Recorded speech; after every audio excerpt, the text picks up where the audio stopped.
What's up, people?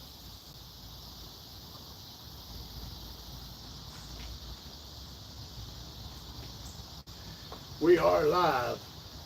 Um, I'm taking a little break. I'm working on redoing my connections on the amplifier rack. So, hey, I already got a thumbs up. I am here. How's it going, Lex? How's it going, man? It is going. I'm gonna be watching comments for a couple minutes while I'm taking a break over here. So, you guys got any comments or questions? Now's the time to throw them up, because when I get done with my little break, I'm gonna go back to work and I won't be able to see.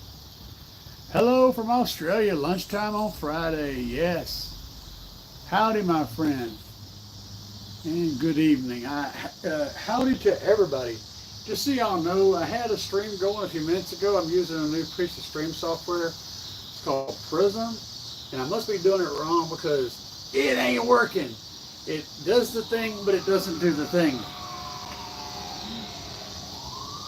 6 order. Who should I go to for a 6 order design? Talk to Jerry Ain't Loud. I can direct you to somebody at Carmel Car Audio, but he's going to charge you. If you call, let's wait on the sirens to go by, because apparently there's things blowing up somewhere. PS18, they're after you, yeah, no kidding. They're probably after me, but they ain't figured out where I'm at. Go to Carmel Car Audio's website. Yeah, the best down there for real. And get the phone number there and call them up tomorrow and ask to speak to Charles. Wait, tomorrow's Friday?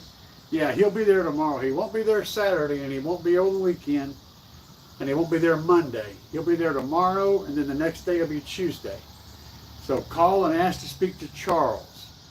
Give him your all your specs on your subs and all that, and he can help you. You're going to need the dimensions of the vehicle and all that stuff. Carmel Car Audio, Carmil.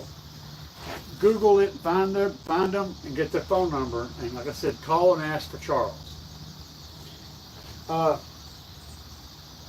Beyond that, you can hit up Jerry Ain't Loud on Facebook. And let me see if I can see the messages. Stupid thing. That's why I don't like using this. Single DC level 312. I'm looking for a new 12. Under 400. More output. Yeah, the 300s. The 300s from Def Bunch. The guys that I'm running. I've been running them for going on 4 years, and they've been flawless. I've been putting 2,000 watts on them for 4 years, and they don't care. Yeah, straight up. So 300, 302s, 304s, that's just a voice coil on load. But the 300 series from Def Bunch, they are under 400. Yeah. Jerry Ain't Loud's he could either help you build one, which he might do, or he'll direct you to somebody else who can. So be willing to show them some love if they help you, though, because it's a lot of work goes into that, a lot of computer work. What are you putting it in? What kind of vehicle? And yeah, what kind of vehicle? That's the question. That's the first thing they're going to want to know is what you're putting it in, because they may already have a design for that vehicle.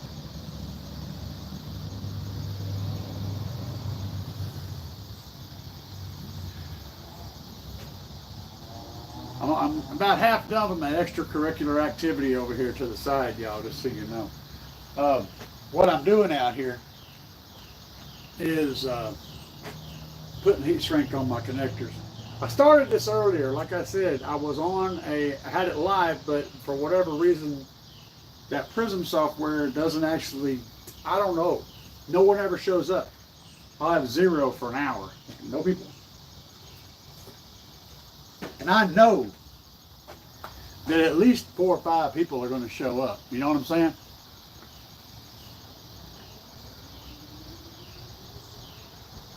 Okay, so a Tahoe? Yeah, I guarantee you, if you hit up,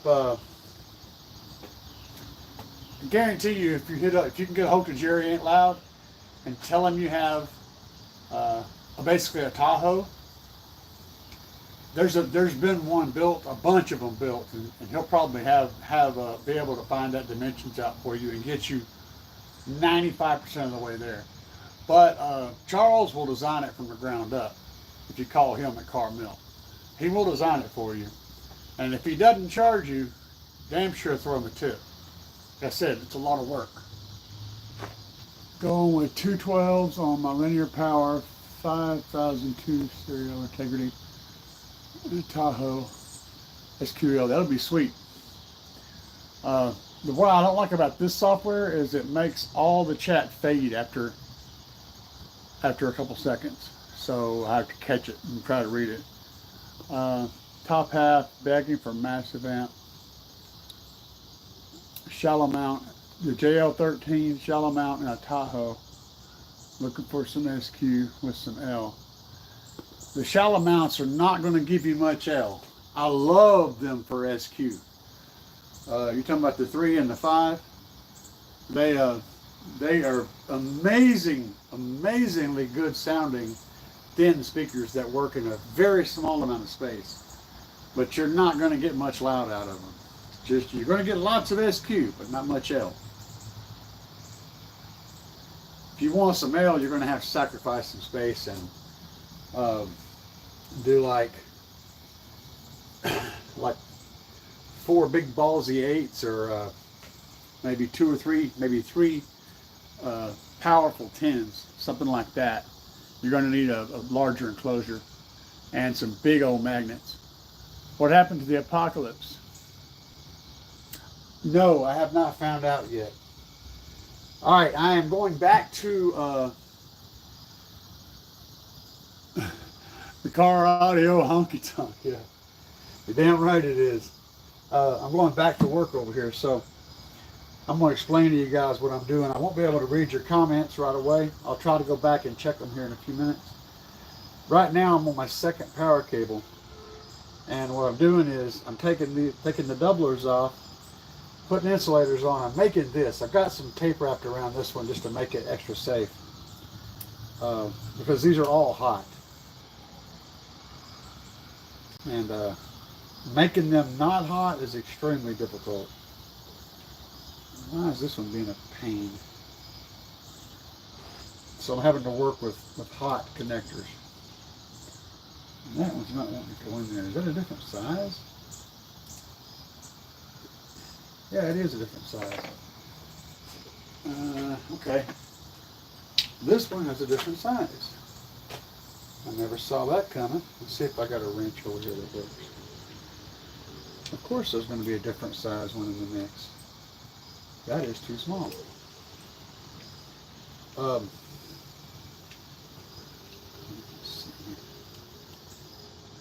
feel bad about leaving you guys hanging. Let me run in the house real quick. I'm gonna grab I gotta grab my red one.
I need my red wrench. You guys bailing on me or what?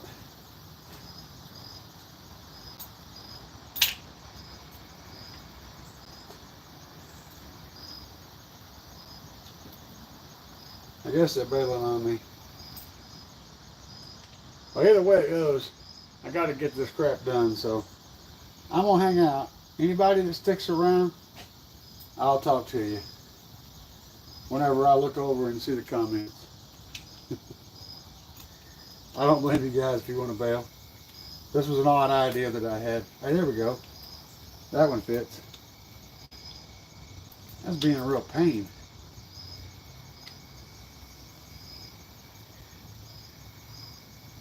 I think the other one fits too, but this, oh, that may be boogered up. Well, we're gonna have to work around that problem. I'm not sure how.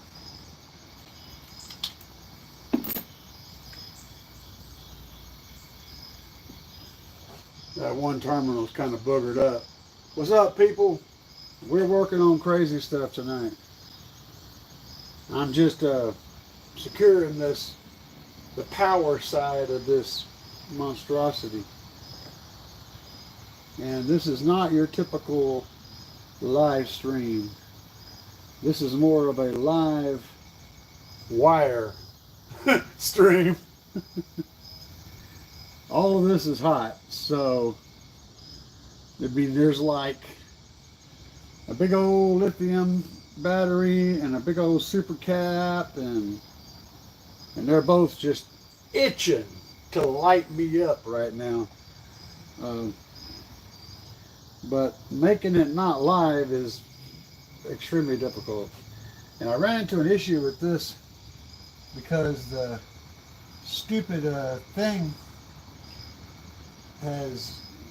it's boogered up. You can't get the wrench in there. I'm not sure why. I can't get my wrench in there though. It just won't go in there. So I guess we're just going to do one of these, unfortunately. But I can't get the thing on there any kind of way. And I ain't gonna do no crazy stuff. I'm already working with, you know, a couple thousand amps right here. So yeah. Let me check the comments real quick. See if you guys are yelling at me about anything. Alright. Let's see. No, okay. Budget system, 2 amps. Budget system, a little under 3,000 watts combined. Will an extra AGM battery in the trunk on a stock alternator suffice? The thing you need to remember about an AGM battery or any 12 volt, gotta watch that, it's trying to break. What's your honest take on custom speaker pods? I bought them 4 different times, full price, 4 times. I bought 4 different sets of custom speaker pods for 4 different applications. That ought to answer your question. So there is a link down below, and I do get commission if you guys use my link. There's also a discount code. So if you use the discount code, you save 10% on everything you purchase from Custom Speaker Pods. And you know, just keep in mind, you can buy amplifiers and speakers there too. Yeah, just saying everything. Okay, 10% on everything. Now, yeah, I jam them. I jam the crap out of them. On the AGM battery thing, the thing to remember about the AGM battery is that you can only put in so much power and take out so much power at one time. You can request a speaker size. You can give them the exact measurement of the cutout you want, and they can make them to fit your cutout. The pods are going to be the same size, but they can make the cutout smaller or bigger in that pod, so you don't have to do it yourself. So if you put in there that you need your speaker holes cut 5 1/4 inches, then that's what you get. They can do that. Yes. 6 by 9, that's different. I don't know if they even have anything for a by 9. Hold on, what? Can I get a notification? I don't know. You need to have the bell. Ring the dang bell, Bobby B. So, yeah, I'm working on stuff out here tonight. So I'm kind of limited on my attention span. Let me get this thing back where it's not as actively dangerous. Because this is like about 2,000 amps of potential fire right here. For those of you guys that are just showing up, since I started the stream a little while ago, I am out here working on redoing these terminals, and I'm playing with the live wires, and I just figured I would live stream while I was live wiring, and everything could be live. I needed to put some heat shrinks on 2 sets of these wires because I need to know which ones are hot. Because they're all, this pair is kind of easy because they're clear, but the other ones are just the same as everything else. So I needed to be able to keep track of it, so I had to put some red heat shrinks on there just so I know what is hot and what is ground. But the main thing I'm here doing is I'm putting this, look how thick that is. Well, you guys can't see it, but it is really thick. And one of the local guys is also one of the people that shows up in my live streams. He brought me over a big old chunk of this rubber, this big huge heat shrink, so that I could put this heat shrink on these terminals and get rid of the electrical tape. So what I'm doing, I cut them to where they hang over on both sides, and I'm letting them hang over about 1/4 inch on this side. And these suckers take a little bit to shrink up, but I want to get this wire protected. So this sucker here is hot.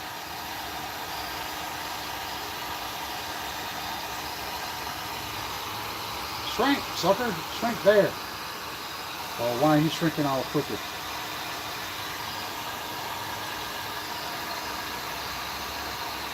Crazy talk. Come on, grab. There you go. This large heat shrink is kind of hard to work with. It gets all crazy.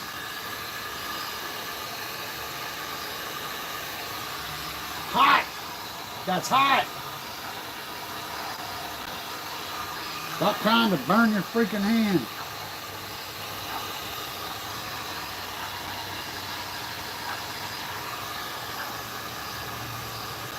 See?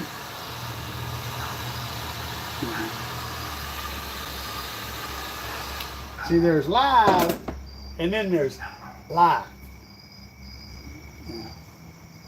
This one here is live.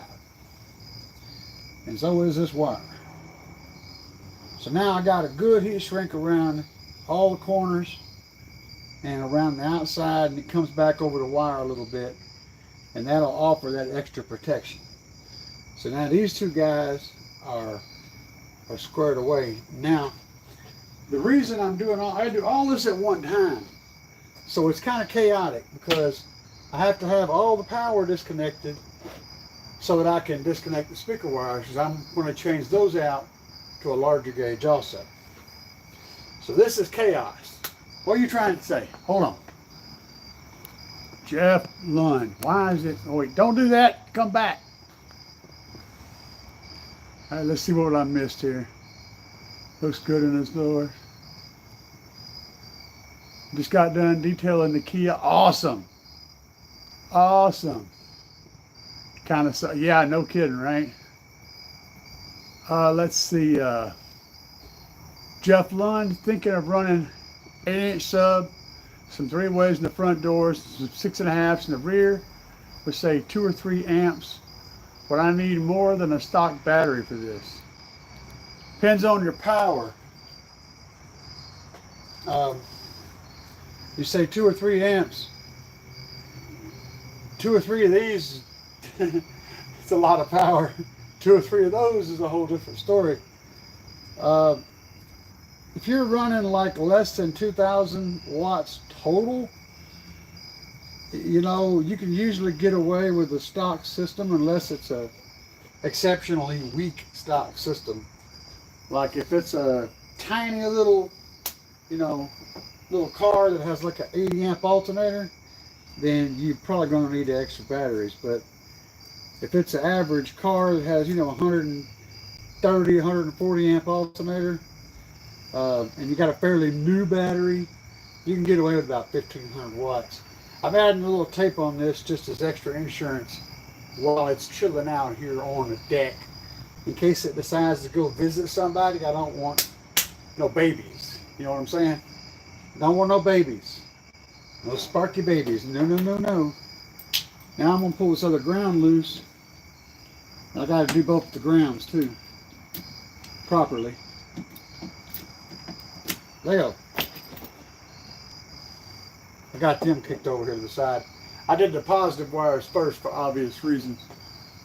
So maybe a McMahon alternator would help me out as well. Here's the thing.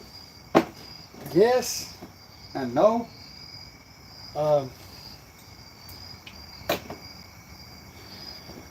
high output alternator is, okay. All right, it's attention time. So a high output alternator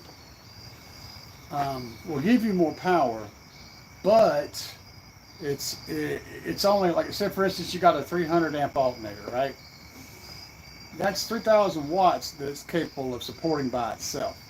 If you're running, say, 4,000 watts, the alternator can't keep up. Even a 300 amp alternator can't keep up because it's just not making enough power to keep up. So the other 100 amps has got to come from somewhere, right? And which means eventually you're going to run out of wherever it's coming from. And not only are you going to need the power to pull out of there, but you're also got to put it back in. And a single battery, a single AGM, will only allow so much power to go in and so much to come out constantly. And that's the throughput is the real problem. There's a whole lot of energy stored there, but it can't take in but so much at one time, nor can it kick out so much at one time, more than a few seconds. That's why you see the cranking amps on a battery.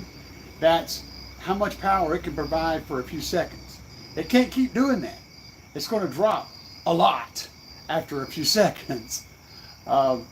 So if you have two AGM batteries, now you have twice as much that you can put in and twice as much that you can pull out over time. So there's more room to move energy through. It isn't the storage, it's the ability to move things through it. Okay? So a higher output alternator is going to give you more charging ability, but if you don't have a way to get that power into something to store it, unless you're playing under the amperage that alternator is charging, it's still going to have trouble keeping up because there's nowhere for it to put that extra energy. You see, if it can only shove it in so fast, there's nowhere for it to store that energy. It's literally just sitting there, you know, burning, doing nothing. This is why the first step is usually more storage. If it's in a good capacitor, for example, hold on, stupid thing disappeared. What's the difference in a good capacitor, for example, 1,000 amps compared to a second AGM battery? One maybe 75 amp hours. Capacitor is all throughput. Capacitor has almost no storage, but it can take as much power as you can deliver it, and it can kick it out as fast as you want it. It's like a lightning strike. If you're dead short a big capacitor, shit blows up. It'll make a wrench vanish into a spray of metal. Instantly gone. Alternator. Man, it does that every time. Such a pain in the butt. When you get a high output alternator, do you need a shorter length belt? Sometimes. Um, how are you supposed to know what belt? Not necessarily. Just tell them you need a part. You need a, I would say usually 1 to 2 inches shorter. It depends on whether or not your other belt was tight. If your other belt was really tight, good and tight, then 1 inch shorter is probably fine. If you had a really loose belt, then you might want to go 2 inches shorter. But usually the same belt will work with a high output alternator with a smaller diameter pulley. Normally the same belt that worked with the original will work with that one. If it doesn't, 1 inch will usually fix the problem. So just tell them you need a 70 inch, whatever the number is, 6 rib serpentine belt. And they'll find it. So you don't have to have a part number, just tell them what you need. All right, that's done. I need to start on those guys. That's the next phase. So, wrenches. Hey, I got wrenches right here. But yeah, when it comes to batteries, this is why lithium is so popular, is that lithium kind of works like a capacitor and a deep cycle battery. It has a lot of storage, but it also has a very high throughput. It can take in and kick out power very quickly. The problem with lithium is the chemistry is fickle.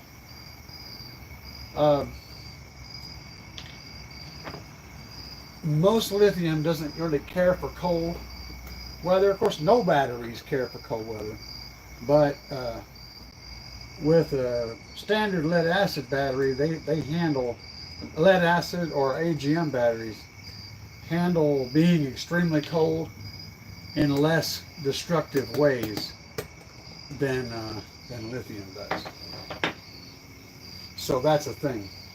You get lithium super cold and then throw a bunch of current at it trying to charge it, and things catch on fire pretty fast. This is not a theory. This is something I know because I have been the person with things on fire. But the main thing is just understand the rules to it. If it's well below freezing, don't try to charge that lithium. Don't be out there, in the wintertime firing up your vehicle trying to charge dead batteries, at 25 degrees outside or colder, whatever, 32 degrees or colder. Don't be firing it up trying to charge them dead batteries, because you're going to get way more than you asked for. But as long as you treat it right, lithium can be used very safely, and it's very effective. If you do anything stupid, like try to put a bunch of power in it while it's below freezing, just have your fire extinguisher in your hand. Now, not all lithium is the same. Some of it doesn't freak out with the cold too much, but that's the expensive stuff. If you're buying them real expensive cells, yeah, I forget what they're called, but they're more tolerant of the cold. If you're buying the ones that most of us are going to buy, that stuff don't like cold. So now, while I've got these off, I got to make my little wires here. That's what I'm doing now. And then I get all this put back together, and life is good in the hood. Okay, that's the ground wire. So right now I'm figuring up my length that I need to make this. I want to make it right. Something like, I guess they're not wanting to make that turn. So maybe if I just let them go ahead and make the question mark shape, that's probably going to be the best. So, and I want to cut them the same. So I'm going to cut it right there, I think. And I'll cut the other one once I get this one done.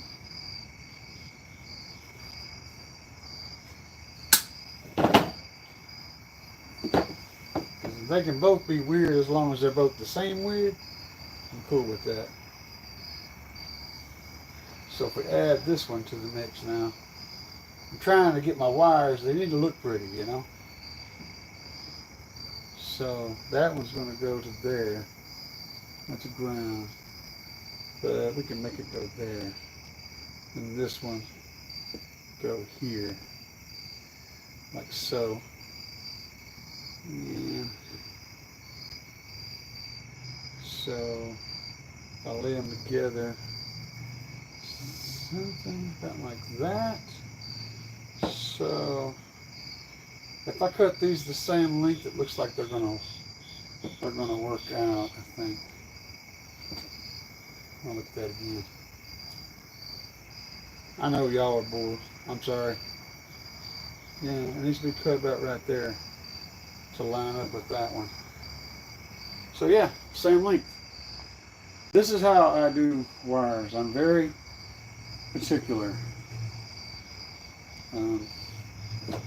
I had these power ground wires done the same way with the other amplifier, and it was perfect.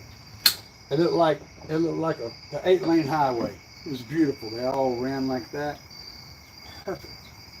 But when the amplifier did its thing, it all kind of messed up. So that's what we're doing right there. We're gonna be doing this. All right. Yeah, it's funny that works out to be the same. Just the curve makes it all work. This outside one is further to go, but it's closer than the curve. So yeah, jam on. Now I gotta put some connectors on these. You guys are hardcore, man. Y'all are hanging with me. Now this is gonna be sketchy because I'm gonna have to move. I gotta move my workstation. I don't need to be using this big giant machine over there, so we're moving this way.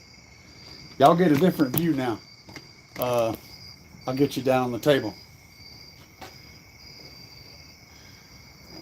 What we're doing over here is putting alt gauge lugs on 4-gauge wire. So just a heads up, if that's going to freak you out, you might want to hide your eyes during this process. The reason we're putting alt gauge lugs on 4-gauge wire is because I have some alt gauge lugs and it'll fit over the insulation and everything. It's going to be interesting, but we're going to make it look good. I have alt gauge. I don't have any 4-gauge lugs, so we're using alt gauge lugs, and y'all are going to like it. Let's get some wires cut. We'll see how bad this works. If it looks too bad, I'll do something different. I got some other options, but this was the best option. So we're going to put some alt gauge lugs and 4-gauge wire. And I'm also considering the shape of the wire, how it's wanting to bend like this. When I get ready to crimp it, I consider how that's going to lay. So I know it's going to have to run like that, right? So I want to have the lug in position to where everything wants to lay the way I want it to lay. Work with the wire. That's the gist of what I'm saying. We're going to see how this is going to look. I got my big Temco crimpers right here. And we're going to, I need to reset this sucker to small.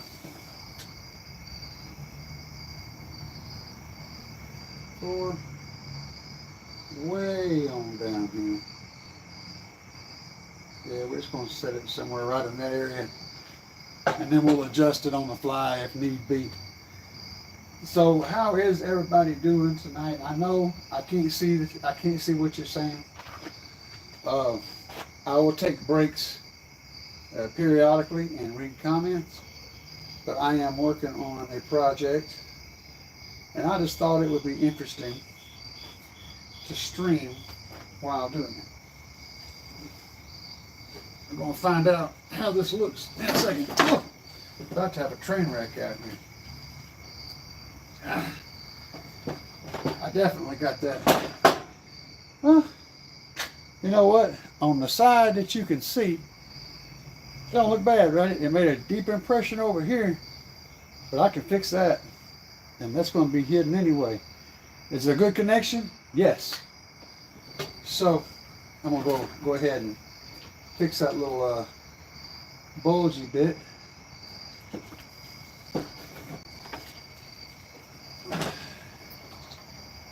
Yeah, that's not bad, huh?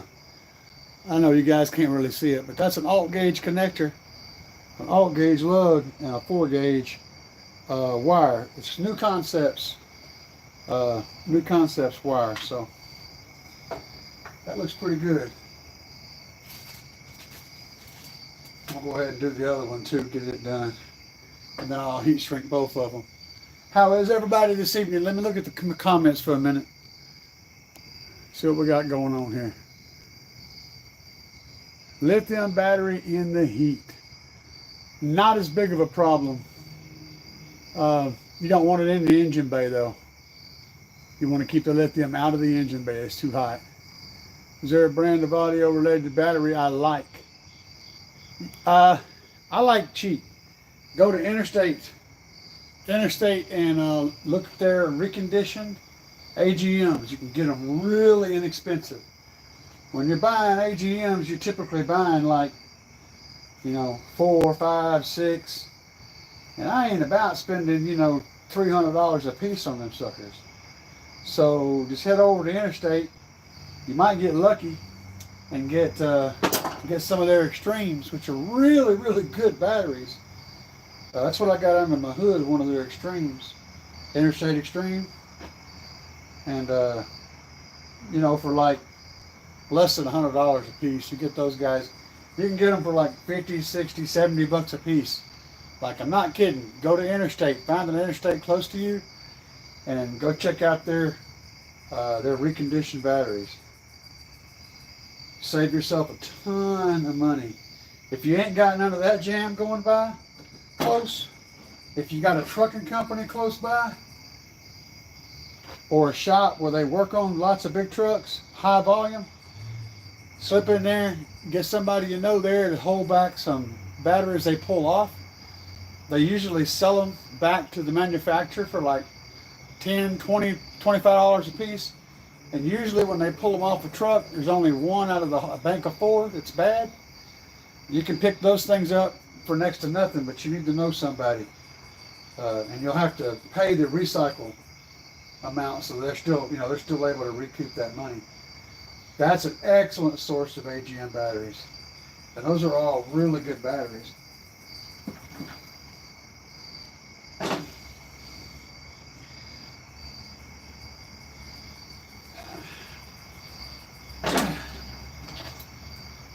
If you want an AGM, those are 2 excellent ways to get it.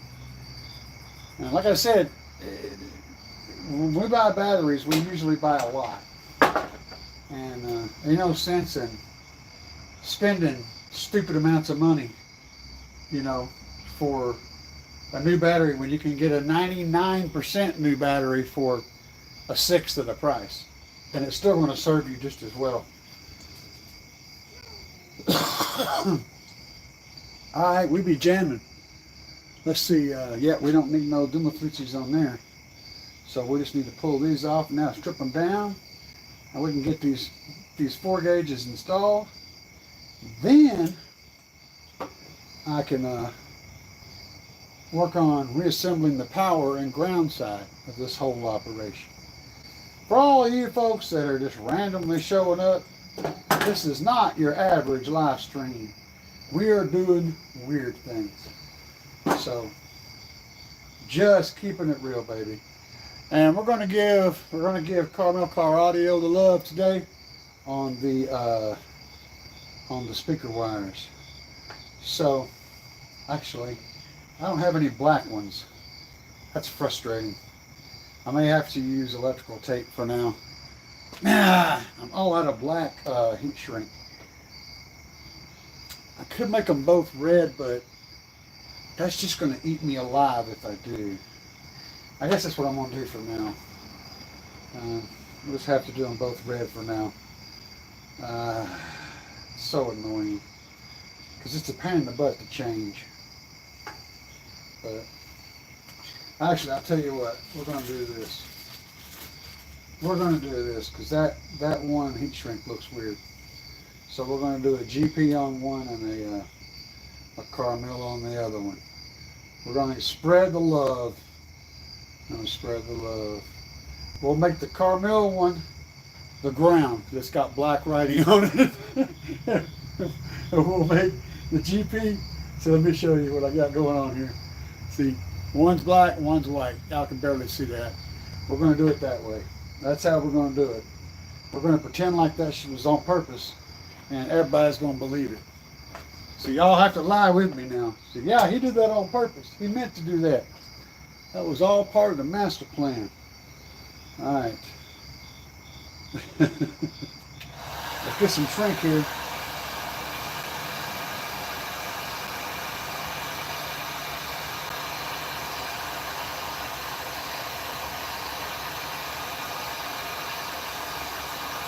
Yeah, an excellent combination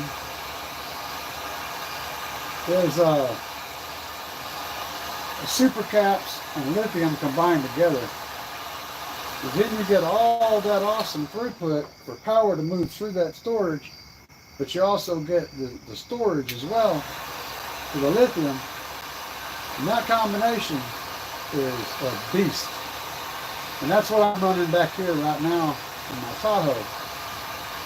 I've got the lithium bank from Trump Thunder Lithium.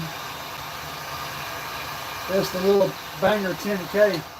It's a 1,000 amp capable lithium battery. And see, that's not bad, right? It's different. Anyway, it's a 1,000 amp hour capable battery, or 1,000 amp output capable battery. So it's designed to be able to support a 10,000 watt amplifier. And so that's the ground. So let's see. But unfortunately, I need to switch these around because the ground is on the inside and the positive is on the outside. So I'm going to switch those. Okay. Yep, I got to go get my drill. Be right back.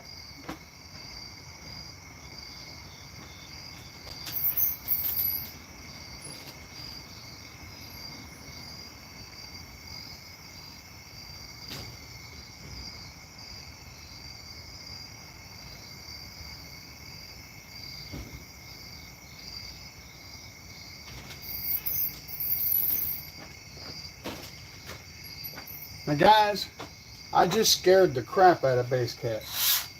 He was watching when I come in, and I just came in there and startled him. And I think he went airborne for about 4 or 5 feet. This is the ground. My hots are both over here, so we're safe. Always thinking about this stuff, because things get chaotic. Let's see if I can put the hot over on that side. I need to move it over a little bit. Don't want to get it too far away. Run into that problem where things don't reach. So I'm going to move it over just a little bit.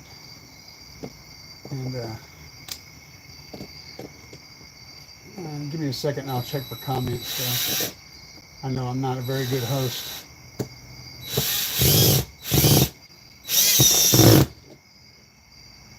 But I understand if you guys tune in and you go, man, this is some bunk stuff. I don't want to watch this.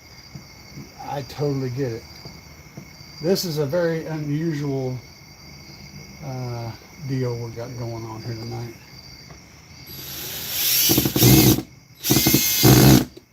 You guys want to see what goes on behind the scenes when I'm trying to make videos. This is the real deal. This is unedited, unapologetic. You're getting all the secrets, everything. This is This is like Kiss exposed, except really exposed. Was that Kiss exposed? Was that the one? The one where they went to the Kiss mansion and Gene Simmons and Paul Stanley and all them. They had the girls. They had the girls sticking their heads through the wall like they were stuffed animal heads on the wall, and they're walking out. And Gene looks up at the two girls and looks at them both and goes, switch. And their heads popped out of the holes and they switched places and poked their heads back in the holes. What a mess, dude. I'm pretty sure that was Kiss Unmasked. No, it was something. I forget. That looks pretty crazy. But we're going to make it turn like that. So I think it'll be okay. Let's get this wire bunched up and get it shoved in there.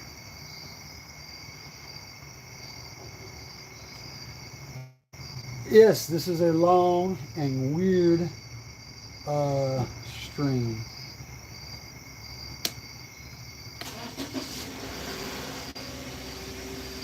I'm hearing sounds.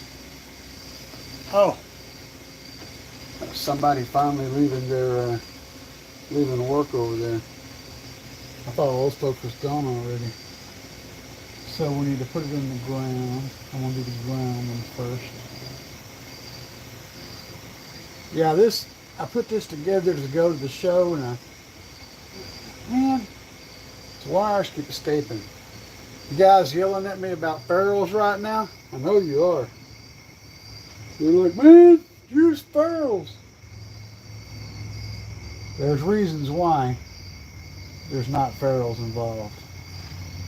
Mainly is ferrules, you'll find more often than not don't fit in a lot of stuff that you want to put them in. They just don't fit in there. Like they won't fit in this connector until they're compressed. And I can't compress them because they won't fit in my ferrule compressor. And so, end result, as much as it would be cool, it won't fit. And I looked on the internet forever trying to find a wrench that could compress like an alt gauge ferrule down. Good luck with that. 8 gauge is the biggest you can find, and I've got one. So that's the ground. So it's going to go right here. We'll go ahead and get that sucker on there when we know how to position the other one. Yeah, I had put some 8 gauges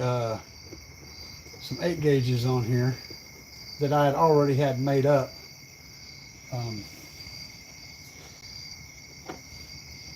From something else. I was trying to get this thing up to snuff to be able to do the show because EXO was going to be there. There's going to be a 5-point show, huge show, and I wanted to make sure that I made that show.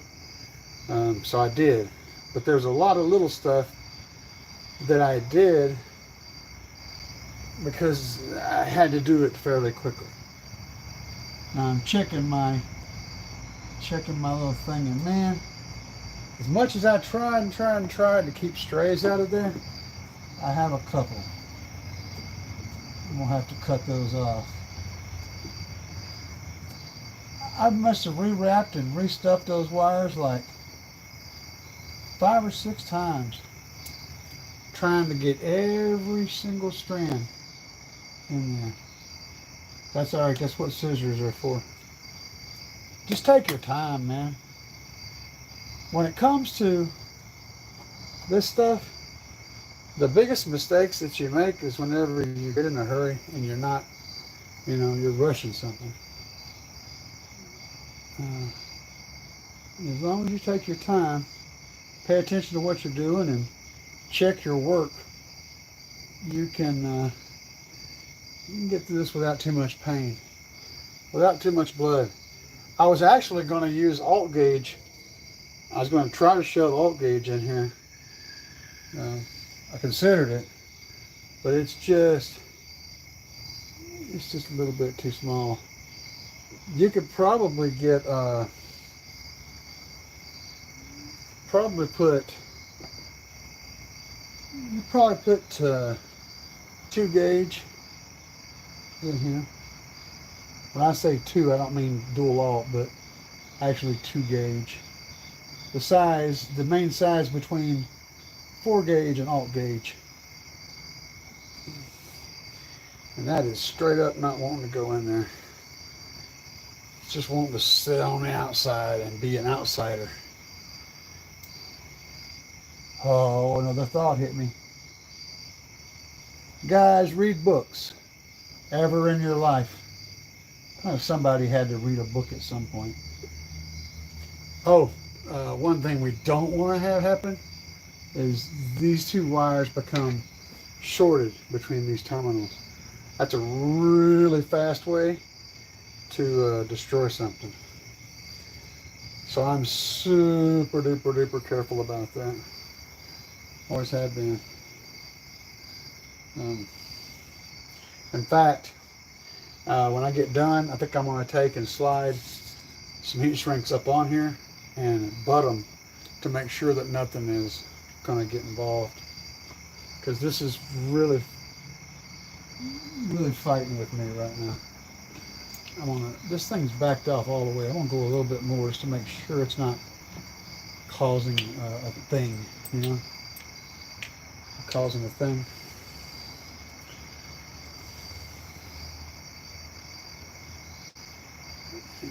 Get in there. Get in there. All right, that works.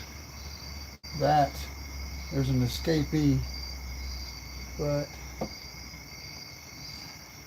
man, okay.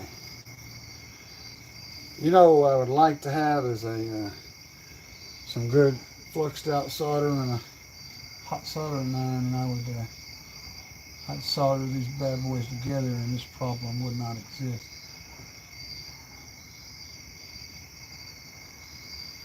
But although I do have a soldering iron,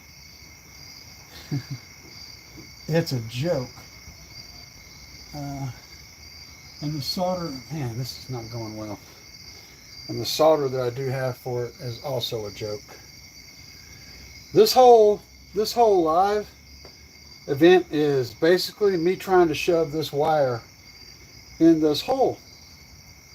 Now, nobody else gets this, but my base head people out there, they have been to war with this enemy. They all understand. Let me see if I'm missing any comments. See if you guys have, I know you guys are asking questions. Interested in the DeFbox head unit. Oh, I am definitely interested in the DeFbox head unit. Do you need an oscillator if you got an AGM under hood and lithium in the back? Not necessarily.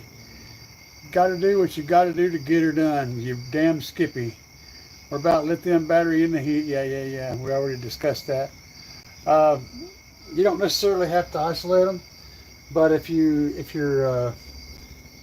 got your AGM batteries are resting at a considerably lower voltage than your lithium battery, or even if two AGM batteries are resting at 2 different voltages, the one that's the newer battery, or the one that's the higher resistor, the higher voltage battery, is going to basically be prematurely degraded from charging the other battery constantly.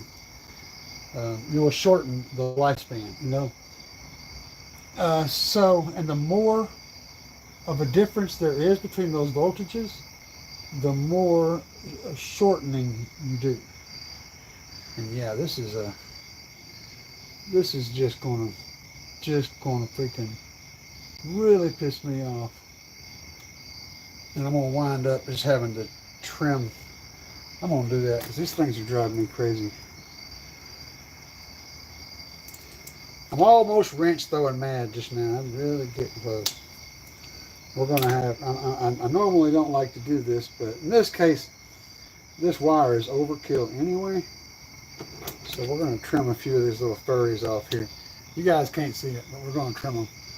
I need a DSP if I'm running my mids and highs on different amps than my subs. No. You do not need a DSP under any circumstances. But for straight up, a DSP is a tool. If you know about cars and you know how car electronics and the computer stuff works, a DSP essentially is like being able to plug your car into a computer and change the settings and, you know, the mapping, change the mapping and all that stuff. Well, the car would run fine without that, but you can get so much more performance out of it if you have the ability to plug a computer into it and change all those things and get them all perfect. Yes, I think I read that properly. Let's see. It's still good for crossover points and EQ and time delay and phase flipping and so much more. There's more stuff. It's good for everything, but it's not necessary for anything. You don't have to have it to get the thing done. It's just a tool, a very good tool. Okay, I think I'm going to be good with this. I'll just need to push those guys in. Yeah, I think we'll be okay.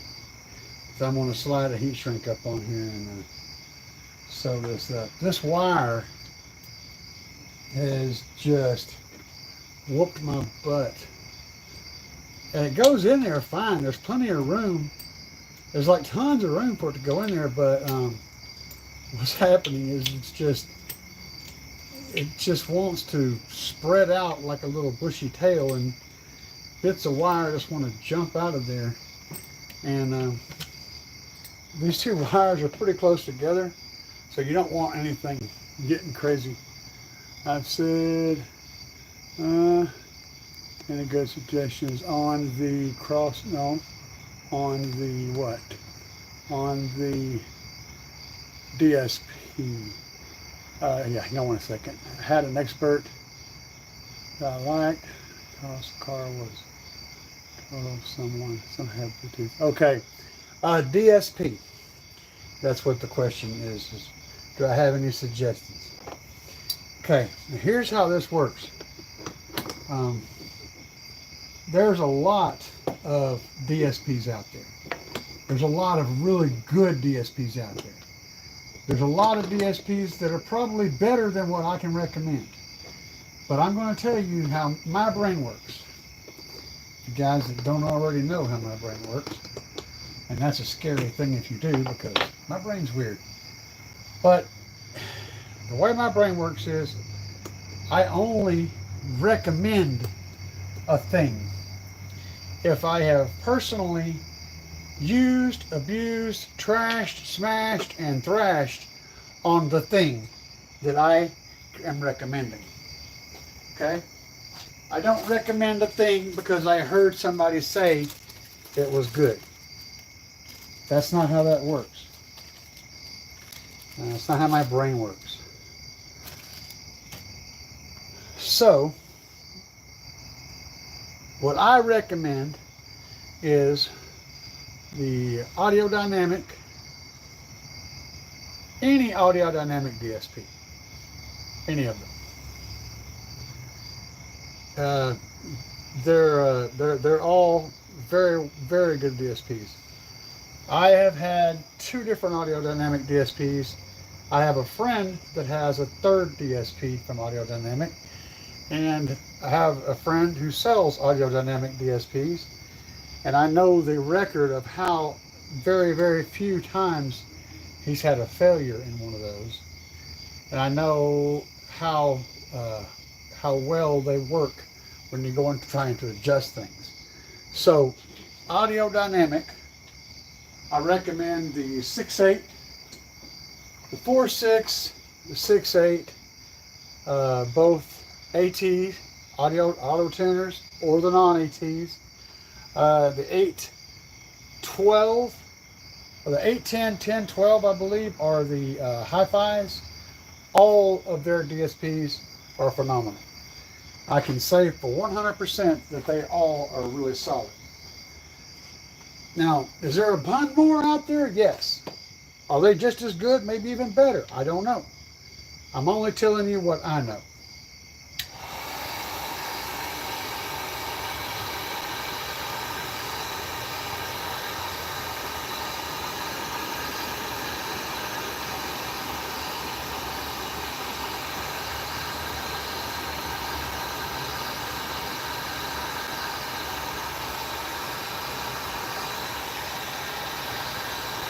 I'm trying to make good and sure that we have some nice little corralled wires. I won't have nothing going all sideways. It's crazy.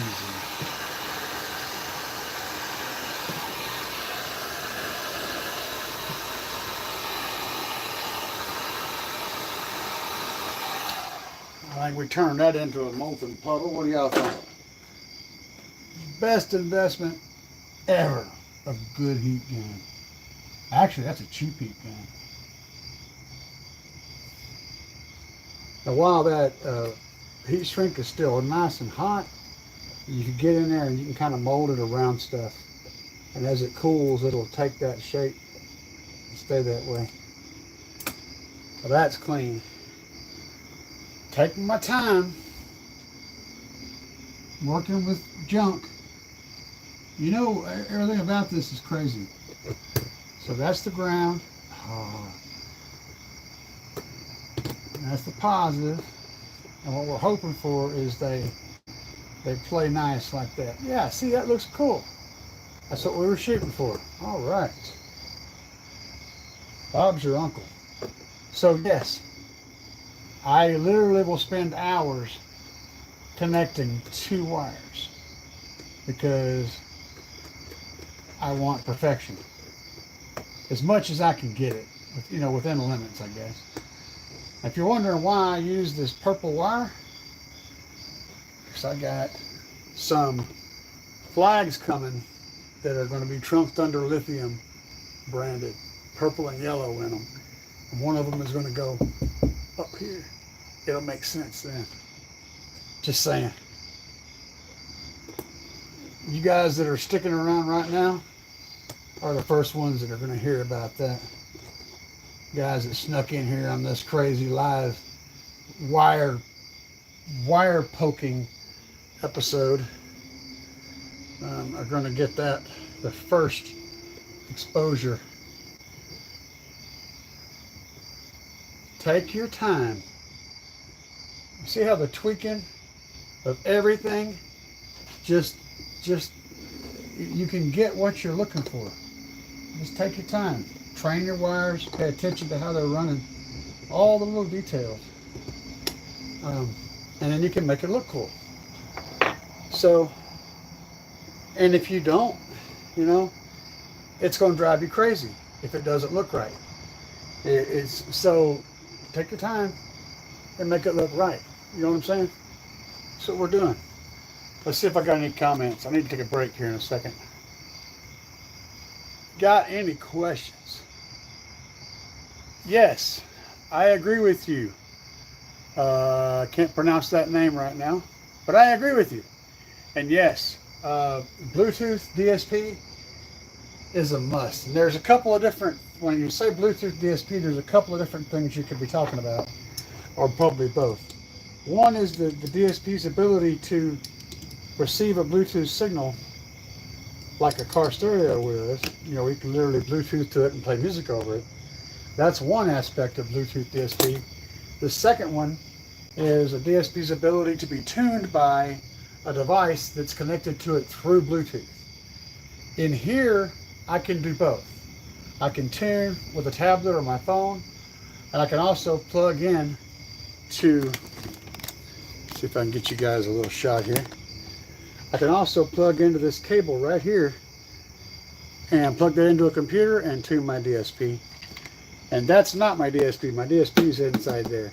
That's a little line driver for my sub amp. But yeah, having the ability to tune over Bluetooth and also to connect over Bluetooth is a big deal. Hey, we're going to get to the sparks. We're going to do sparks here in a second. Y'all ready for the sparks? Because when I plug this sucker in, you know it's going to light up. But before I do that, I got to put my I got to finish up my shrink wrap job over here.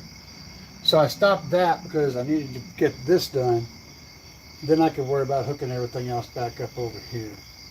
So yeah, we're going to do the positives first. Let's move you guys over, get you a different angle. Everybody can have a different view. You see the madness right there? I'll give you guys a quick peek. All them scalding hot lightning rods of wires. Get the light adjusted. Oh yeah, y'all got a good shot now. When the sparks fly, y'all are going to get a good show. So I got the positive wires already done. So I'm going to connect those and get those out of the way. I got to pull my little taped on. I got no brand, but that stuff is good, man. I love this tape. It is so sticky and so tough. Got it from Menards. And, so now let's put these guys in place. The positives go in the center. And we're going to get them assigned a home. I'm going to try to position things a little bit as I go here.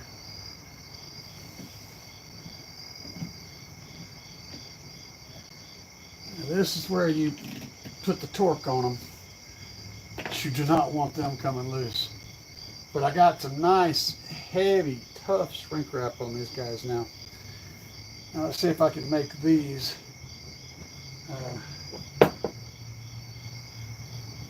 play nicer with these. Try to tweak this a little bit. Like I said, I had these set up to match perfectly back with the original amplifier, but when the amplifier changed, the positioning of everything changed. And yeah, I think that'll work. Not going to go crazy with it. Let's get that one shoved in there. This is the first time having two of these together with these big heavy heat shrinks. These are the two. Both of these are positive, so it's okay that they're touching each other. And also we've got heavy duty shrink wrap on there.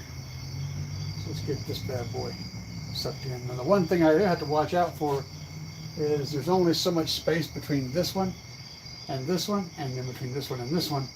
And the shrink wrap's gotten kind of pushed apart a little bit. But again, the shrink wrap is really heavy. Very, very thick stuff. So when I put these guys in, which I still have to put the shrink wrap on these, we'll stick one of them in. Oh, it's going to spark when I do that, so I'm not going to do that to shit. Saving that. But they should go in there. Saving that. You guys got to stick around for the spark. It's going to be it won't be a huge spark, but this is a 9,500 watt amp. And it's been unplugged for a few hours. It's definitely going to be a spark. But we got to put the shrink wrap on. We're double shrink wrapping, so we're shrink wrapping the ground and the positive. That way we have twice as much thickness going on there. And I hope they all go back together. If not, we're going to be cutting it off and doing something. Going to be switching things up. This shrink wrap's a pain. It's very thick. Let's see if I can give you guys a slightly better view. It's very thick, extremely thick stuff. But it also wants to go crazy when you start putting the heat on it. It kind of just goes everywhere. And I have to burn the crap out of myself. So here we go.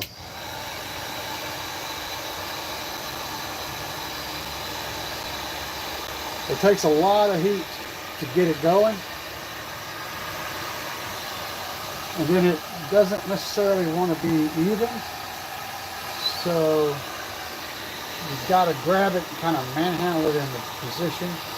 It'll like buck. This one's going on pretty smooth. The last one fought me all the way.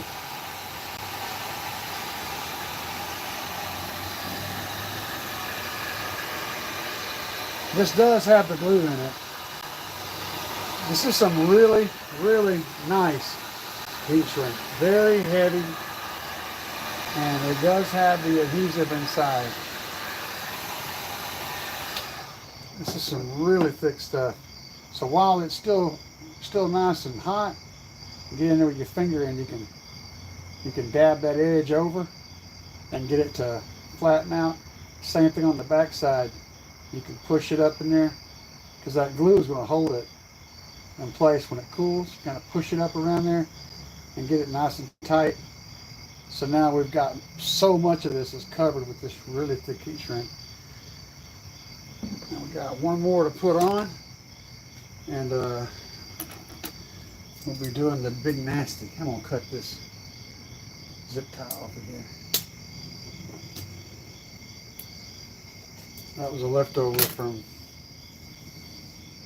the other thing. I got that in there. See, I can get that to looking better. I can get that to looking better. I'm just going to have to work on that. Maybe if I zip tie this together, I think that would look better. That wire is just wanting to be, it's wanting to be a, you got a wire that's wanting to be a top wire, it needs to be a bottom wire. And you got a wire that wants to be a left wire, and it needs to be a right wire. Hey, there we go. Whoop. Oh, no. You bad wire. Okay, there you go. That's what we wanted you to do. And then that dude, let me grab a zip tie. I want to make these things stay put for now.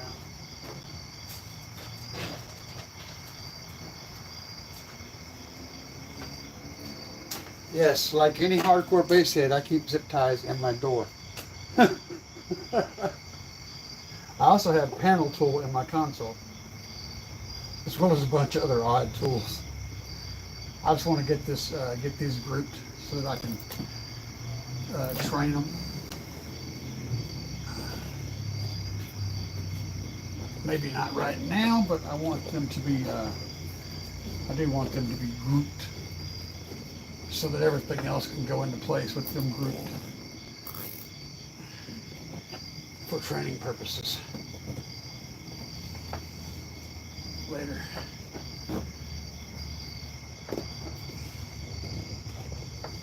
The little stuff makes a difference whenever, if you put the time in, take the time to get things laid in the right way and get them straight. Just make the time, you know. It's like, man, got time for all that. My wire's plugged in so I can hear the bass. I get it. I understand that. But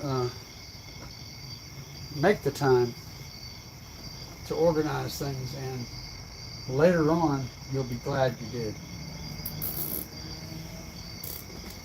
Also, the more you put your hands on stuff, the more you notice that there's something wrong with it. You know, while I'm doing all this, I would notice that there was a cut on the wire. I'd feel the jacket.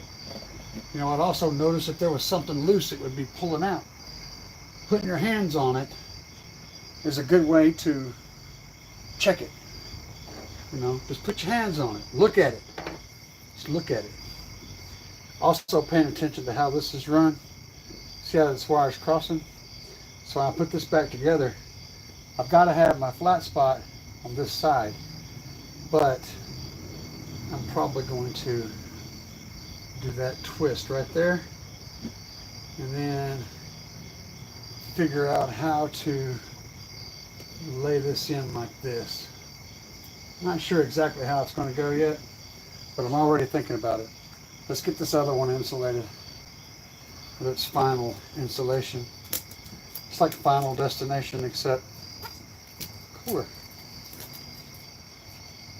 because base.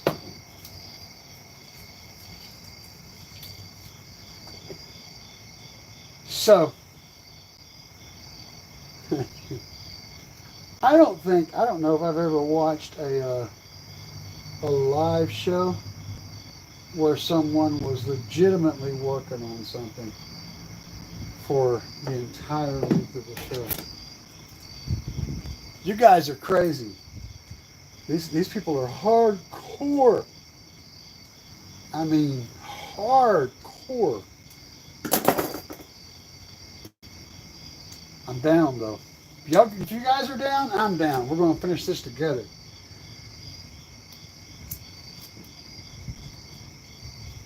All right. I also put a piece of tape around that pin because, again, I had wires laying everywhere up here. I didn't want anything. I didn't want my positives and my negatives over there making babies, making little spark babies. Little spark babies. Yeah, that one's going to be okay. That's kind of already wanting to lay properly. Where's my other? There we go. Yeah, that is some thick, raw dog, freaking heavy duty stuff. This is like as thick as some garden hoses I've seen. Oh, while I have that off, before I shrink it, I want to do a tension test. Some of these, I don't understand that. Some of these don't fit.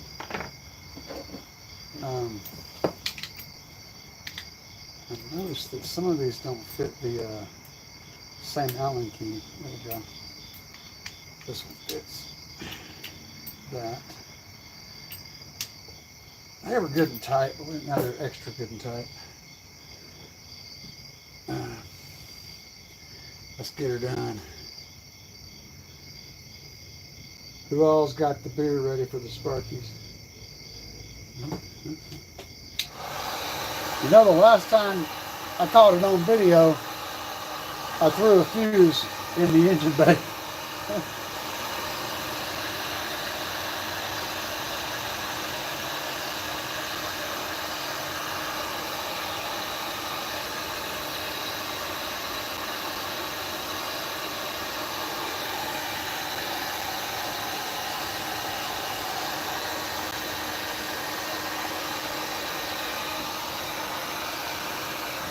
Ow!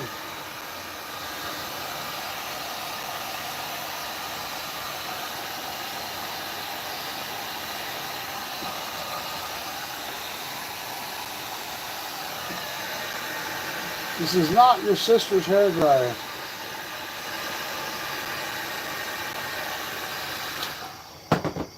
Alright, let's get the smashing part done. You know, if we cut this long enough, I don't know, I don't think it wouldn't be able to reach all the way in there and cover the whole end plate up, but that was an idea.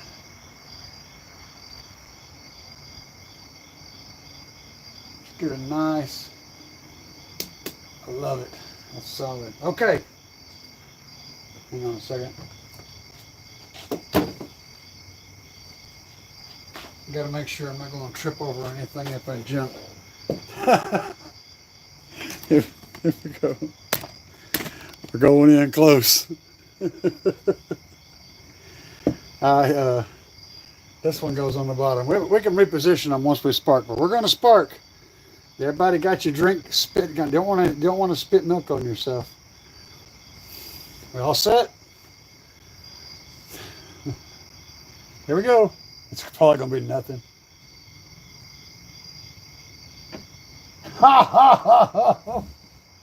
Nothing. Not even a tiny spark.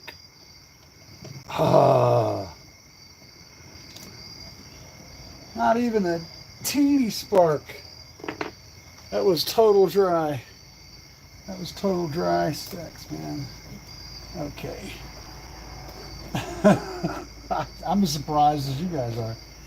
I guess the amp is just good enough that it's holding its charge. It literally didn't drop any voltage the whole time. I was really expecting a lightning bolt, man. Because I know what it was last time I plugged this thing in. It was like, yeah. Ka-chow, ka-chow, baby. See how we're getting somewhere with that little plan? I'm going to zip tie this one together too. The zip tie probably won't be the last thing that's happening here.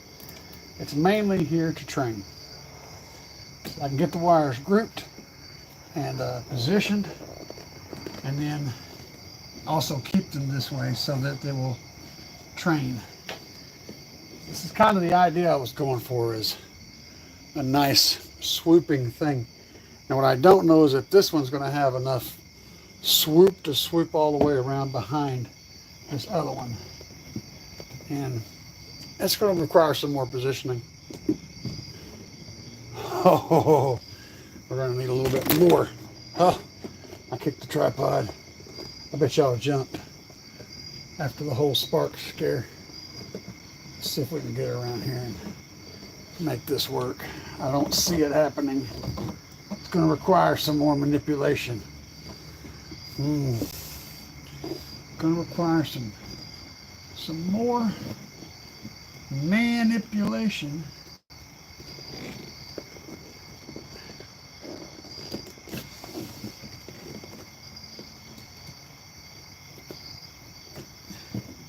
So yeah, I'm out here, you know, whatever time, o'clock in the morning, 2 o'clock in the morning, 3 o'clock in the morning, whatever time it ends up being, to be out here, you know, doing this stuff, wrestling with some wires, trying to make them do exactly what I want them to do, because that's how this works. I'm gonna grab me a couple more zip ties.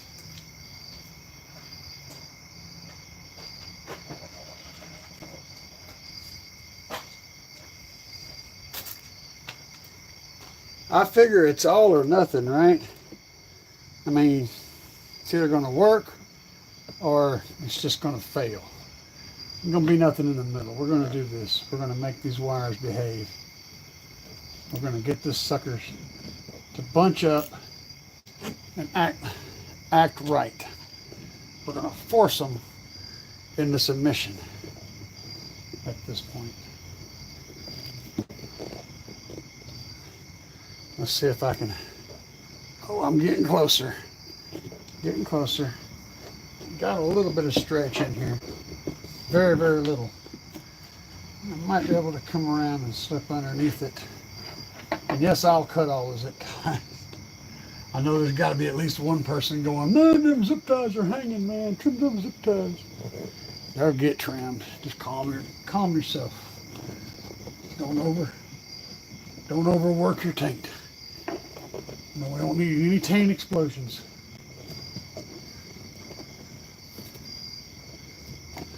That's tight. It's so tight. I think it can be done, but it's just going to require some more oomph. Let's move the whole batch in a little bit. Get it all a little bit tighter this way.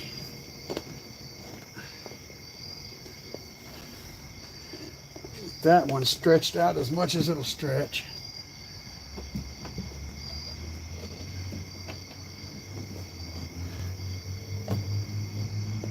Was that what just happened? What happened there? Somebody see that guy? Somebody see that smooth move right there? Y'all see that? He just went right by 3,000 miles an hour on a rocket powered blender. All up in that.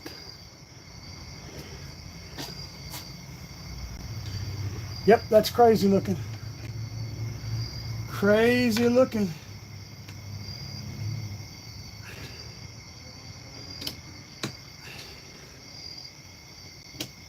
Crazy looking. But I don't think we got enough to do a whole round trip with the zip tie. We're going to have to do a half a trip. I have to do a half a trip with a zip tie. I'll work on a better zip tie solution over the next couple of days. But I just want to get these wires grouped up and get them trained, get them used to being where they are. And then I can work on making them a little bit neater. So there's some things that can happen to make them neater. All right. Bob's your uncle. How many of you crazy people are still here? Holy cow. All right, let's see. Then I get a quick read and I'm going to grab my drink. Chevy Trax. What's the back of the boxes? Kia Soul. How am I feeling? Controller hatchback. You guys are talking amongst yourselves. That's cool. Y'all keep that up. But give me a second. I need a drink. And I need to do evil things. You guys don't tell the internet gods because I'm going to do something bad here.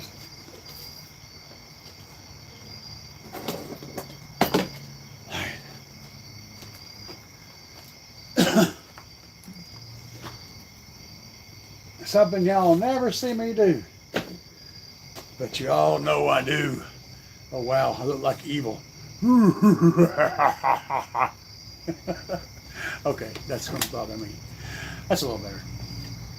All right. Whew. We're at a break point.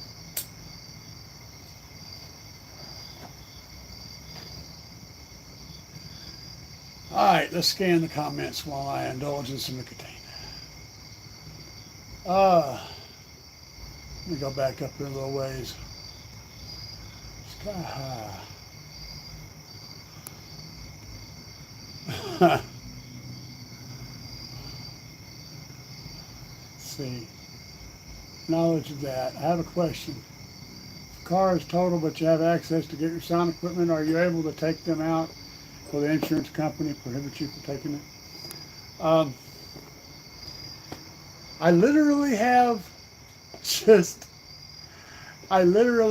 experience with exactly that question.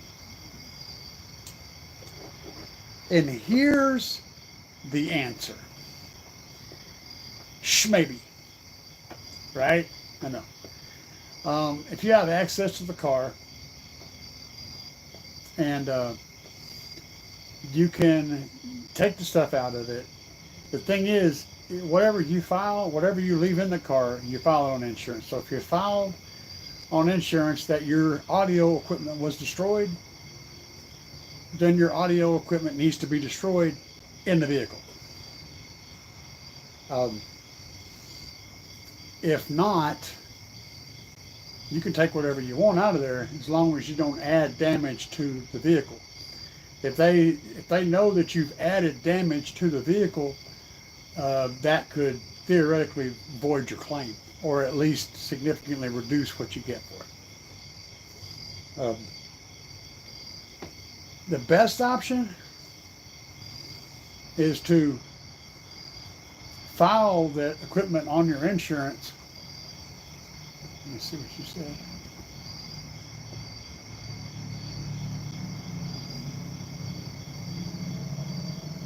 Mosquitoes? How am I not being eaten alive by mosquitoes? Because, my friend, I live in Springfield, Missouri. I grew up in mosquito hell down in southeast Arkansas.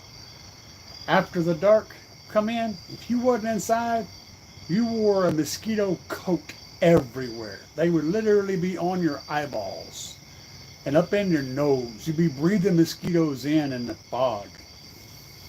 I went from that to Springfield, Missouri, I literally could be out here all night and never be bitten by a single mosquito. Yeah. There's one really good thing about living in the city. Ain't no skeeters, man. But what I was saying was, if you file your audio equipment on their claim with your total vehicle, and just take out the bits that they may not know about, like if you got a Titan 8 battery or two back there or something like that,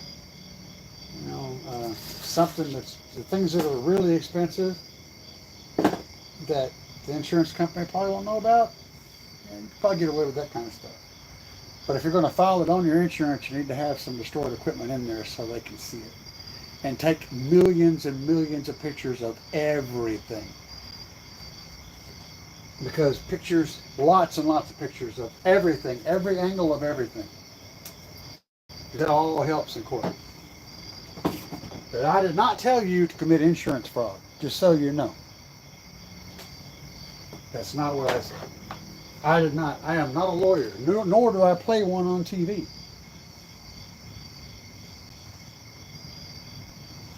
All right, let's have a little, let's back up and take a look at this. Back up and look at it.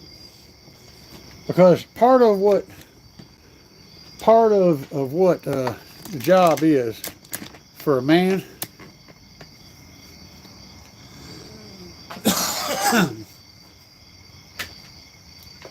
the job is not done until you back up and grab a beer or some Diet Coke and one of these things and stand back and just stare at it for a while. And then notice all the things that you should have did different.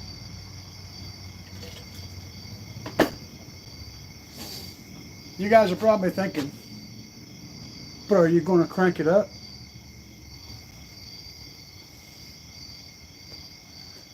Tonight, and tonight only, don't get used to this, but my close neighbor, yeah, I know, right? Yeah. I grew up in southeast Arkansas. I know all about that. So for tonight and tonight only, guys, don't get used to this, but I'm going to give it some beans. I have a neighbor next door that's an old lady, and I'm going to scare the hell out of her, but she's crazy anyway, so that's okay. But my neighbor in the duplex here is on the work. My wife is still at work. Yeah, she's working crazy hours. So I'm going to crank it up just a little bit. Don't get too excited. Got to make sure nothing will fall off back there. I'm not going to start the Tahoe though, so I'm not going to go full tilt, but I am going to give it a little something. Hang tight.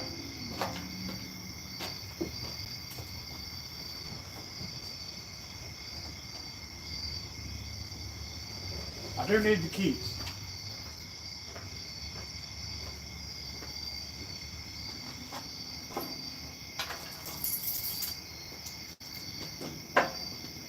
I'm feeling kind of mischievous tonight.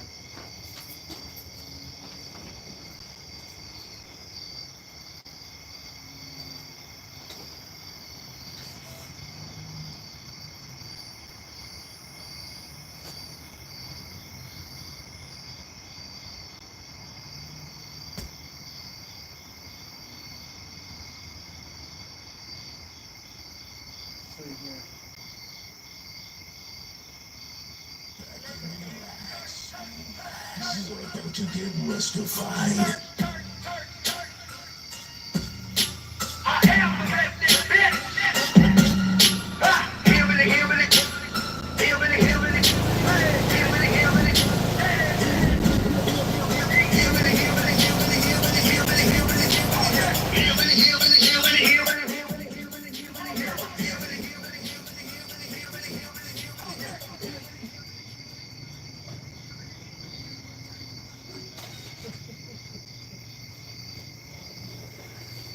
Somebody's probably calling the cops right now. Now, we're dropping 140 plus. at 9:30 at night. Make sure you hit that like button, guys, because I just dropped it in the middle of the night in the Tahoe. Yeah, crazy stuff. I'm a very responsible basehead. This is not how I normally roll.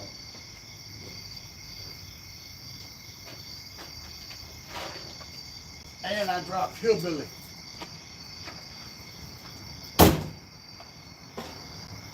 Is that crazy bright or what? That's my mirror. My mirrors do that. It's nuts, right? It lights up the whole wall over there. Let me turn off this light real quick. See all that light on the wall? That's from that mirror. That mirror is crazy bright. They're both of them. Both sides. See the other one over there?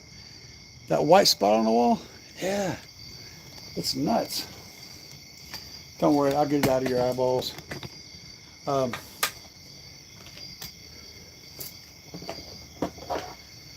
Whew. We had fun tonight, and I look scary again. We're going to do a sideways. Oh, no, that's not it. Okay, lean into the scary. That's it. That's not very scary. I just look stupid. Hey, better color. Cool. So, see, we are on comment now. You guys have any questions? Yeah, the mosquitoes are a beast mode. I grew up, like I said, Southeast Arkansas. Our property was completely surrounded. I'll get back to the alternator question here in a second, Bobby B. I'll answer that. We were completely surrounded. I lived out in the woods on kind of a hill, right? All the way around that hill except for where our road was coming in. Think lollipop. Stick with a round circle. That's our house on top of that circle. All the way around was rice fields. All the way around.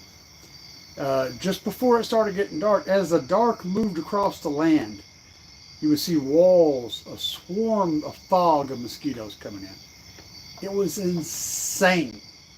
If you messed around and left your window open on your car that night, the next day when you went out to get in your car, it would be full of mosquitoes, like a swarm of mosquitoes. Okay, on the alternator thing. Again, I can regurgitate information from what I've heard other people say. And my experience with alternators is, personally, okay, is electrical, cheap Amazon alternator called electrical. It's like electrical spelled badly. Lactrical, something like that. They're like $250-ish for a Chevy. And I've had one in my Tahoe now for 4 years. It has been flawless for 4 freaking years. GP, I have personal experience with the GP 370.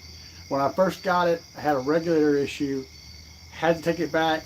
They took it back, fixed it, and got it back to me all for free, no problem, all within about a week. It's very quick. And it's been flawless ever since. I can speak on GP alternators. The Team GP alternators are solid.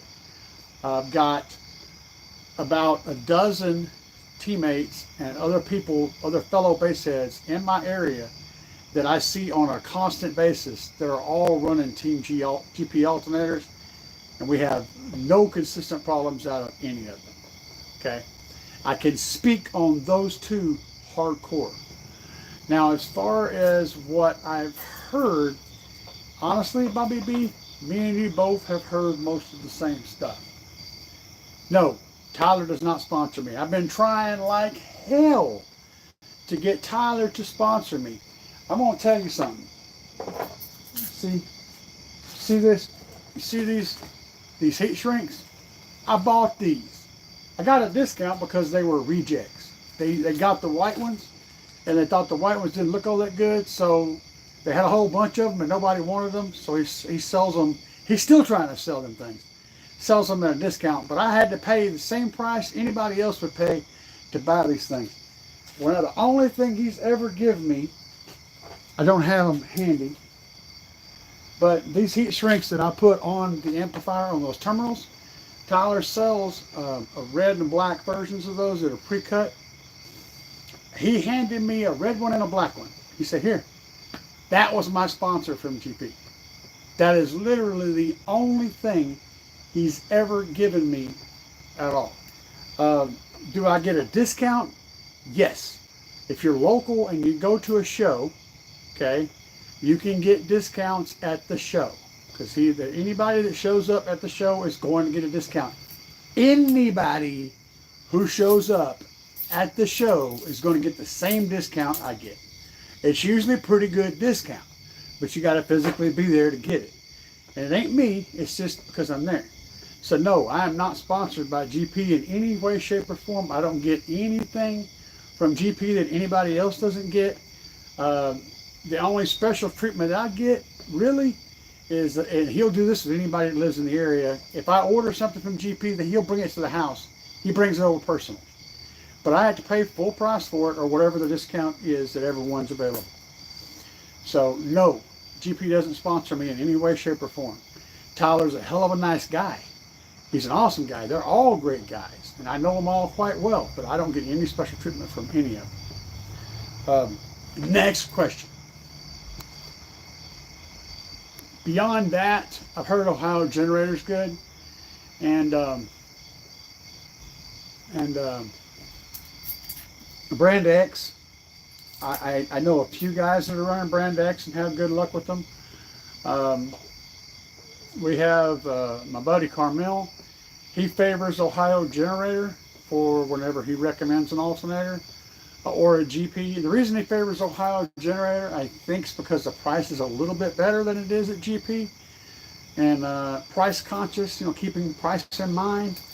If you got something that's equal quality and it's a lesser price, you know, Ohio Generator, from what I've heard, has got a really good reputation for being a solid piece of equipment, and I don't think they cost as much as like some of the McMahons and your GPs and stuff. But I support my local bass heads, even though I don't get any special treatment from them. I still support Tyler and his crew because they're all local, you know. So I kind of go with that. They're good people. They're really good people. He just separates business from everything else. You have to know Tyler. He's something else. Hell of a guy, though. And he stands behind his stuff, too. Okay, when I had the alternator problem, you know what he did? He did do this. He brought me an old crappy alternator. Wasn't sure if it worked or not. But he brought me a crappy alternator to put on in place of the other one so that my belt would still have the same, you know, routing while the other one was out getting repaired, just to keep it, you know, so it would stay balanced and everything would work. That's something he did for free. But yeah.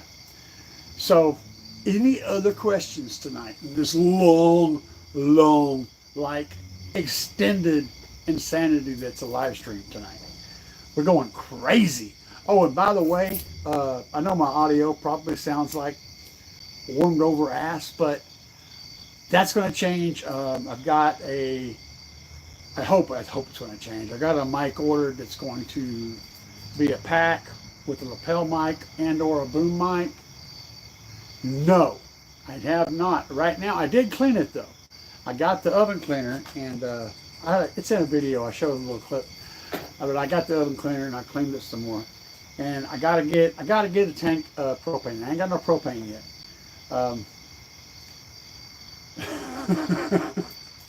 Man, I need fuel. I could always, you know, throw some logs in there, I guess, and just build a bonfire. But when I do fire the grill up for the first time, I will be cooking some barbecue chicken, and I will make a video out of it. Or I might do a live stream. If you guys want me to do a live stream, let me know.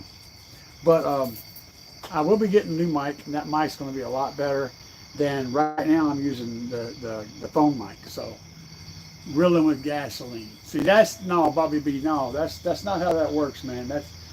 I could show.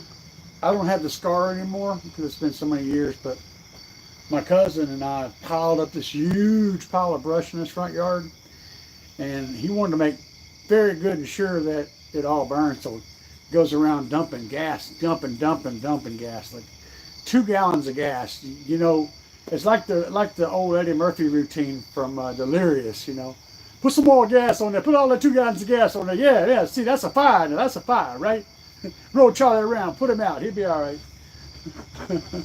But so he just dumping all this gas on there, and I remember very clearly, I'm wearing a Def Leppard t-shirt, and there's one of them that's kind of cut off up above, you know, your pants line, showing off the belly, you know. And he this ball of paper, threw it on there, boom, the fire came, and it burnt my belly real bad, so I had to go to the hospital and all that. But every time I hear that old Eddie Murphy routine from Delirious, roll Charlie around, put him out. He'll be all right. It makes me think about that, the old bonfire. So yeah, gas and fires, that's a terrible idea, Bobby B. You're a bad influence. But if you guys are ever in the area, hit up my email. I check my email, and like constantly, many times a day. So hit up my email and let me know something, and you know, we'll get together and maybe, you know, we'll hang out, because I'm always down with that. Yep. But for tonight, I have been on for going on 2 hours. You sent me, did I not accept it? I thought I accepted your bait. I don't know. I'm pretty sure I did.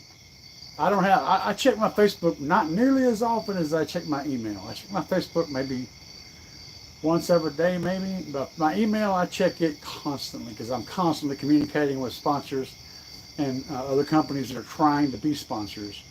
I got a stereo company, a Chinese stereo company, that's trying to get me to do a couple of videos and a couple of things, and I might end up doing it. Oh, well, you see, I've been out here. I ain't even been up in the house. You know where I've been for the last... Dude, I got a rock solid alibi. You guys know exactly where I've been for the last hour and 47 minutes. I've been right here with my head up this Tahoe's ass. So, no, I ain't seen it yet. I will, though. I will add you. So there. But I don't forgot what I was talking about. Oh yeah, if y'all are in the area, hit me up. We'll hang out. I'm all down for that. I've had several people pop in. I had one dude popped in from Louisiana one time, back when I had my old channel. He came all the way from Louisiana to hang out with me, which was pretty cool. I used to be known as Gamer One. That was my first YouTube channel, Gamer Number One. And then after that, I had my channel called Trucker 9000. So both of those two are non-existent anymore, but those were my old channels. California, well, you know, that ain't too far, man. Just all you have to do is drive towards the normal people, and you'll leave California. You see some crazy people, you're going the wrong way. Turn around, go the other way. You go towards the people that look normal, and you'll leave, and then you just be headed straight for me, man. All the way over for us normal people hang out. If you see crazy people, you're still driving around in the hood. You're making circles, man. You guys smash that like button, and I love you guys, man. I'm having a blast out here doing this, but I got to clean up all this mess and do my little touch-up bits and pieces, and then I'm gonna get on in the house and I'm gonna cook a little bit of supper for my wife, because she's gonna be home like about an hour from now, and especially on Friday night, because she works this crazy shift. I usually have her some supper cooked, because you know that's what a good house husband's supposed to do. You know, take care of the missus. You too, Bobby B. I had a good time with you guys tonight. I'll see all y'all over on Andy's channel. We're gonna look at it. Peace, guys.